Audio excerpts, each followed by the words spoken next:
नमस्कार, जय श्री कृष्णा, जय महेश। एक बार पुनः स्वागत है आपका हमारे स्टूडियो deepakshardha.com पर। मैं हूं दीपक सारडा, आपका कंप्यूटर इंजीनियर, आईटी कंसल्टेंट व कोच। साथियों, जैसा कि आप जानते हैं कि आने वाले 31 जुलाई रविवार को हमारे समाज के त्रैवार्षिक चुनाव होने जा रहे हैं।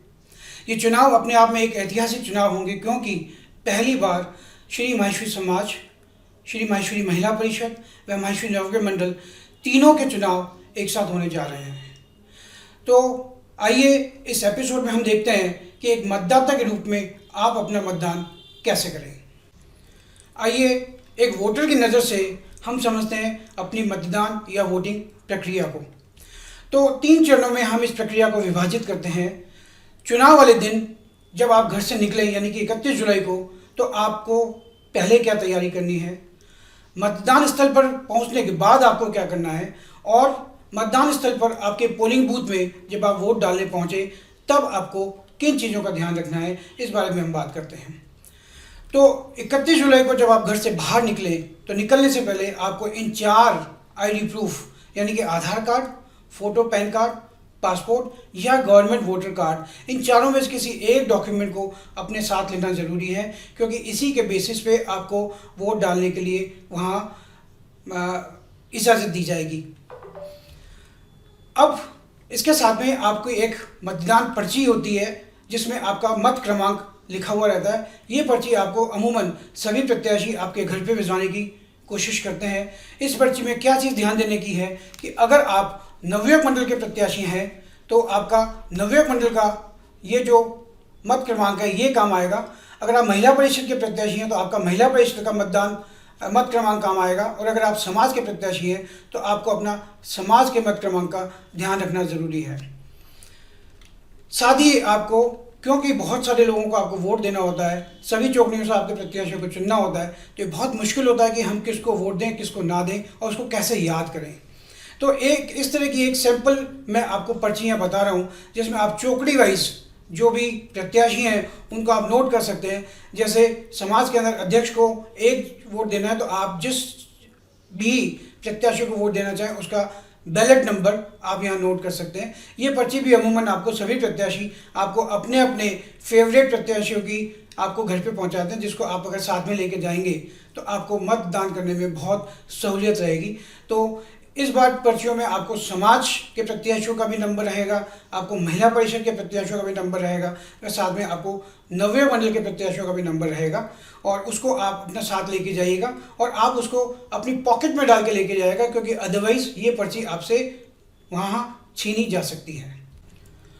मतदान स्थल पे पहुँचने के तुरंत बाद आपको क्या करना है, आपको अपने मत क्रमांक के हिसाब से आपको अपने कमरा नंबर का पता करना है, और कमरा नंबर का पता करने के बाद आप मतदान स्थल की तरफ प्रवेश करेंगे। यहाँ इस बात ये ध्यान रखने की बात है कि समाज के जो मतदाता हैं उनके लिए अलग कमरों की व्यवस्था है। महिला परिषद के जो मतदाता हैं उनको अलग कमरे में जाकर के अपना मतदान करना पड़ेगा, और साथ ही इसी तरह से नवयुवक मंडल के जो मतदाता है उनको भी अलग कमरे में जाकर के अपना मतदान करना पड़ेगा। यानी कि अगर एक परिवार में 3 सदस्य, एक महिला, एक समाज और एक नवयुवक मंडल के साथ हैं, तो उन्हें तीनों को अलग अलग कमरों में जाकर के अपना मतदान करना पड़ेगा। अतः ये बहुत ज़रूरी है कि तीनों ही मतदान की प्रक्रिया को बहुत अच्छे से समझें और अपना मतदान वहाँ करें। मतदान स्थल पर जब पोलिंग बूथ में आप प्रवेश करेंगे तो सबसे पहले आपको अपना आईडी प्रूफ जो आप लेके गए हैं वो साथ में अपना मत क्रमांक वहाँ जो पोलिंग टीम है उसे बताना होगा, और उसको चेक करने के बाद में वो आपकी उंगली पे एक शाही का निशान लगाएंगे। उसके बाद आपको सबसे पहले समाज के जो प्रत्याशी हैं, समाज के जो मतदाता हैं, उन्हें एक अध्यक्ष का प्रमाण पत्र, एक अध्यक्ष का मतदाता पत्र दिया जाएगा, और साथ में उन्हें उस जोन की जो चौकड़ी है, जैसे कि हम यहाँ एग्जाम्पल के लिए जोन 6 को ले रहे हैं, तो जोन 6 में अध्यक्ष पद का एक उनको मतदाता पत्र दिया जाएगा। साथ में उन्हें जोन 6 में जो चौकड़ी हैं, 3 चौकड़ी हैं, बापूनगर, सांगनेर, टोंक फटक, उनका एक कॉमन मतदाता पत्र उनको दिया जाएगा। साथ ही अगर महिलाएं हैं तो महिलाओं को अलग से एक तीसरा और मतपत्र दिया जाएगा, जिसमें उन्हें महिला परिषद की अध्यक्ष का वो मतपत्र होगा, साथ में उन्हें वहाँ पे उसी चौकड़ी में जो महिला परिषद के जो प्रत्याशी हैं उनका भी एक मतपत्र दिया जाएगा। इस तरह से अगर हम बात करें तो जो समाज कार्यकारिणी के लिए आपको 2 मतपत्र दिए जाएंगे और साथ ही महिला परिषद के भी 2 मतपत्र सभी महिलाओं को अलग से और दिए जाएंगे, यानी कि महिलाओं को 4 और समाज वालों को 2, और इसी तरह से नवयुवक मंडल के साथियों को भी 4 मतपत्र दिए जाएंगे, जिसमें 2 समाज के होंगे और 2 नवयुवक मंडल के होंगे। यहाँ इन मतपत्रों में जो खास बात आपको ध्यान देने की है वो ये है कि हर मत में अगर आप ध्यान से देखें तो यहाँ पे आपको लिखा हुआ है कुल स्थान।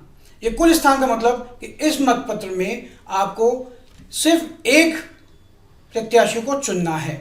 अगर आप इस मतपत्र में देखें तो यहाँ आपको कुल स्थान लिखा हुआ है 7, यानी कि बापूनगर में 7 प्रत्याशी हैं जिन्हें आपको चुनना है।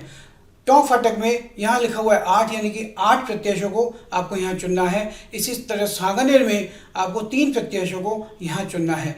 तो आप अपनी सील लगाएं, उसके पहले आप इस चीज़ को बहुत अच्छे से एक बार समझ लें और चेक कर लें। इसके बाद अगर हम इस बेसिस पर बात करें तो समाज के जो मतदाता हैं उन्हें अध्यक्ष को 1, चौकड़ी बापूनगर में 7, व चौकड़ी टोंक फाटक में उन्हें 8 और चौकड़ी सांगानेर में 3 लोगों को उन्हें चुनना है। इस तरह से टोटल 19 लोगों को वो अपना मत देंगे। इसी तरीके से अगर हम बात करें तो महिला परिषद के लोगों को उसके अलावा उन 19 के अलावा उन्हें महिला परिषद के 1 अध्यक्ष, चौकड़ी बापूनगर में 5 महिला प्रत्याशी, चौकड़ी टोंक फाटक में 6 महिला प्रत्याशी, चौकड़ी सांगानेर में 2 महिला प्रत्याशियों को और चुनना है, यानी कि टोटल 13 और उन्हें वोट लोगों को देने हैं। इस तरह अगर हम बात करें तो जो समाज के जो मतदाता हैं उन्हें 19, लेकिन महिला परिषद वालों को 19 + 13 यानी कि टोटल 33 लोगों को उन्हें वोट देना है।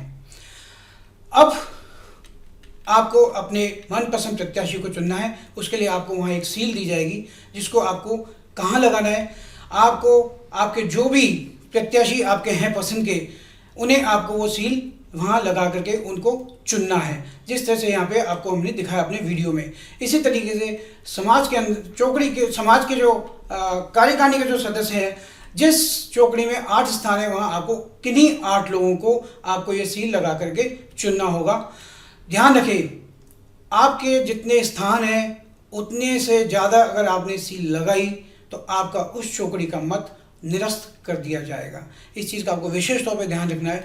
अगर आपके 8 स्थान हैं तो आप 8 या 8 से कम लोगों को वहाँ पे सील लगा करके चुनिएगा। अगर आपने 8 से ज़्यादा को चुना तो उस चौकड़ी का आपका मतपत्र वहाँ निरस्त कर दिया जाएगा। तो इस तरह से जोन 6 में अगर हम बात करें तो जोन 6 हम एक सिर्फ एग्जाम्पल के लिए ले रहे हैं। जोन 6 में जो समाज के जो मतदाता हैं उन्हें करीब 19 लोगों को वोट देना है, जिसमें 1 अध्यक्ष, 7 बापूनगर, 8 टोंक फाटक और 3 सांगानेर चौकड़ी के प्रत्याशी रहेंगे समाज के। महिलाओं को इन समाज के प्रत्याशियों के अलावा उन्हें महिला परिषद की 1 अध्यक्षा, 5 बापूनगर के प्रत्याशी, 6 टोंक फाटक के प्रत्याशी और 2 सांगानेर के प्रत्याशी, यानी कि टोटल 19 + 14 मिला के 33 लोगों को उन्हें अपना वोट देना है। और इसी तरीके से हमारे नवयुवक मंडल के जो साथी हैं उन्हें 30 लोगों को वहाँ चुनना है। लेकिन 3 ऐसी गलतियां हैं जो अक्सर लोग करते हैं, जिसकी वजह से आपका जो अमूल्य वोट है वो 0 से 0 भी हो जाता है। ऐसी वो कौन सी 3 गलतियां, आइए ज़रा एक बार उसको हम समझते हैं। देखिए, वोट डालना आपका सिर्फ अधिकार ही नहीं बल्कि आपका वोट डालना कर्तव्य भी है। आप ये मत सोचेंगे कि आपके 1 वोट से क्या फ़र्क पड़ता है। CP जोशी साहब जो राजस्थान के मुख्यमंत्री बन सकते थे, लेकिन वो 1 वोट से हार गए क्योंकि उनके ड्राइवर को उस दिन वोट डालने का समय नहीं मिला। इसी तरह हमारे अटल बिहारी वाजपेयी की सरकार भी सिर्फ 1 वोट की वजह से गिरी। ऐसे समाज में बहुत सारे उदाहरण हैं जहां सिर्फ 1 वोट की वजह से प्रत्याशियों को हार का मुंह देखना पड़ा। अतः आपका वोट बहुत अमूल्य है, आप ज़रूर से अपने मतदान का इस्तेमाल कीजिएगा। यहाँ अब जो मतपत्र है उसमें आपको किन चीज़ों का ध्यान रखना है, जैसे कि एक मतपत्र आपके सामने है जिसमें 1 स्थान पे आपको मत देना है। आप अपनी सील कैसे लगाएंगे? अगर आपने सील को इस तरह से लगाया कि आधी ऊपर और आधी नीचे गई तो ये मत आपका निरस्त माना जाएगा। इसी तरीके से कुछ लोग ये सोचते हैं कि यार क्यों किसी प्रत्याशी से हमको नाराज़ करना, मैं तो दोनों को ही वोट दे देता हूँ। स्थान एक है और वोट उन्होंने दोनों को दे दिया, तो ये मतपत्र भी आपका निरस्त माना जाएगा, यानी कि आपका वोट हीरो से ज़ीरो हो गया। वोट कैसे देना है इस बात का विशेष तौर पर ध्यान रखिएगा कि आपका एक स्थान है तो सिर्फ एक ही प्रत्याशी को आपको चुनना होगा और वही वोट आपका वहाँ काउंट किया जाएगा। इसी तरीके से इस बात का भी ध्यान रखिएगा कि कभी कभी हम भावावेश में आके मत पत्र पे कुछ अपना साइन या कुछ नाम या कुछ लिखने की कोशिश करते हैं। अगर ऐसा आपने किया तो भी आपका मत पत्र निरस्त किया जा सकता है, क्योंकि हमारे मतदाता कुछ बुजुर्ग भी हैं, वो अकेले से अपने आप वोट डालने में सक्षम नहीं है। तो इस बार हमारे यहाँ सहायक की भी फैसिलिटी रहेगी, जिसमें जो 80+ साल के जो हमारे बुज़ुर्ग हैं या ऐसे बुज़ुर्ग जिनको व्हील चेयर का सहारा लेना पड़ता है, उनके लिए हमारे मतदान स्थल पे सहायक की भी फैसिलिटी रहेगी, जिसमें उनके परिवार का कोई भी एक सदस्य वहाँ जा कर के उनके साथ में उनके बिहाफ पे वोट डाल सकता है। लेकिन उसके लिए आपको अपनी एक फ़ोटो प्लस साथ में परिवार के उस सदस्य की फ़ोटो भी साथ में लेके जानी पड़ेगी और वहाँ एक फॉर्म पे आपको हाथ की हाथ अपनी एप्लीकेशन देनी पड़ेगी, जिसको चुनाव अधिकारी जब मंजूर करेंगे तो आपको अपना वोट डालने के लिए आपको अनुमति दी जाएगी। तो इस बात का विशेष ध्यान दीजिएगा। और ये इसी अंक में हमारा सिर्फ हम यहीं पे रुकते हैं।